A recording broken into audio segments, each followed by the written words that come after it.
So we were all greatly saddened and shocked uh, to learn that our colleague and friend Roger Barlow passed away earlier this week. Those of us who worked with Roger directly are keenly aware of the enormous influence he had on the field, and I'd like to just mention a few things. His work in particle physics spanned many areas. After finishing his PhD in Cambridge, he worked on Tasso Jade, then on Opal at LEP, on Babar at SLAC, and then back to CERN for LHCb. He was a professor of physics first at Manchester, moving to Huddersfield in 2011. He was a founder of the Cockcroft Institute for Accelerator Science and of the Thor EA organization, a group that investigates accelerator-driven thorium fusion. And he made numerous other important contributions to accelerator physics. Roger had a tremendous impact as an educator. He was the founder with Ken Long in 1997 of the particle physics masterclasses, which have since grown into a worldwide phenomenon involving hundreds of thousands of school students. In 2023, he received the Institute of Physics Lisa Meitner Prize for contributions to physics outreach and education. Of course, one of the reasons that Roger is well known to this audience is through his work in statistics. He was the author of a widely used book and created a number of important tools and methods, including the correct way to include Monte Carlo uncertainties into something like a template fit, and also on asymmetric errors. Roger really had rock star status at various schools for statistics, including the yearly Terascale School at DAISY, which is what's shown here.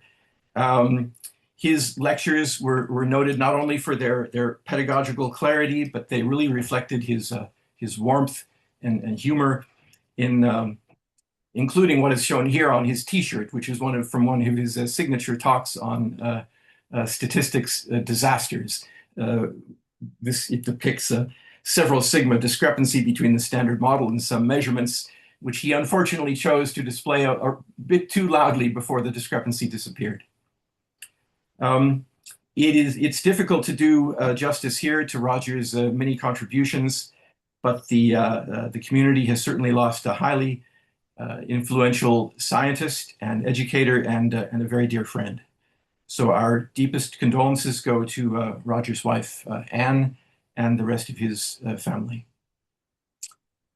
So I believe, Louis, are you going to? Yeah, okay. Can you hear me? Yeah.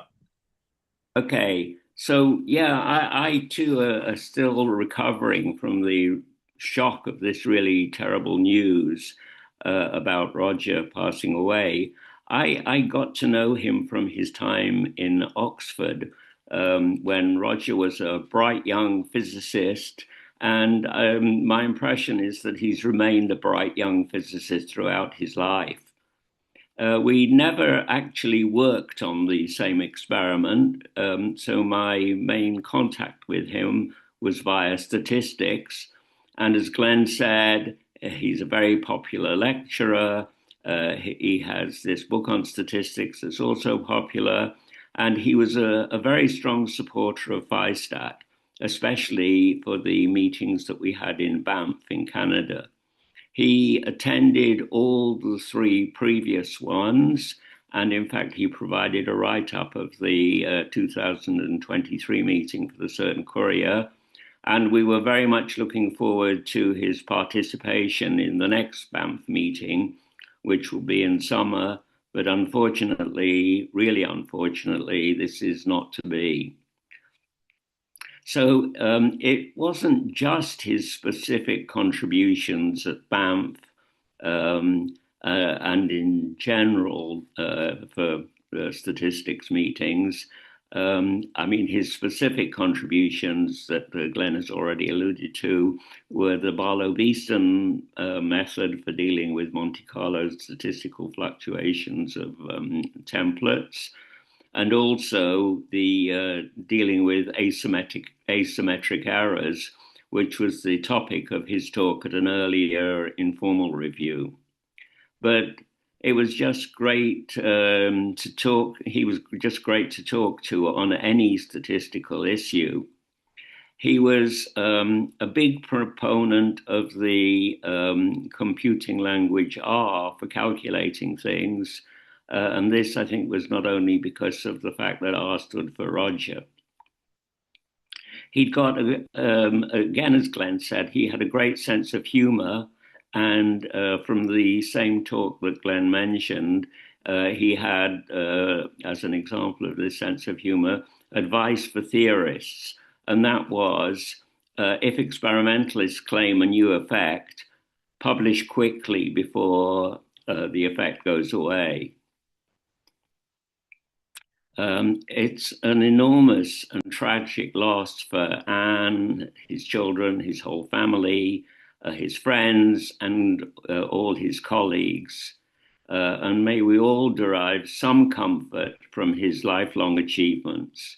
He really will be sorely missed.